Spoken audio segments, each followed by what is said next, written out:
Paul had told the Ephesians to make good use of every opportunity, and today we find him practicing what he's preached. He's happy to have the opportunity to speak to such a distinguished audience, Governor Festus, King Agrippa, and other influential men. He would have been well aware that King Agrippa's great-grandfather had wanted to kill the infant Jesus, and that his grandfather had beheaded John the Baptist.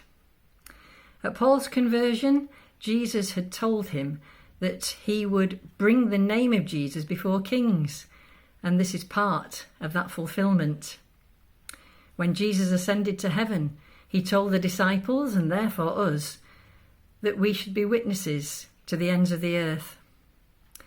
To date, the most bizarre opportunity I've had to witness came just as my dad died. He'd been in hospital for a time, and I went there to look after him. But overnight he died.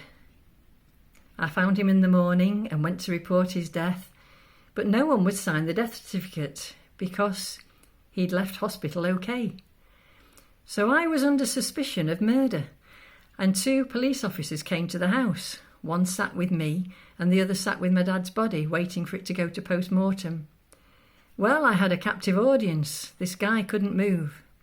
So amongst other testimonies, I told him about my mother and how she became a believer. She'd been brought up to be an atheist and a communist.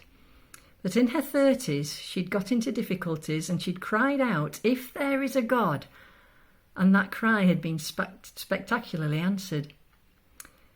I don't know what happened to the police officer as a result of my witness, but that's not my responsibility. The first verse of today's reading says that King Agrippa says directly to Paul, "So then, tell us about yourself." So in the future, when you are given that opportunity, what will you say?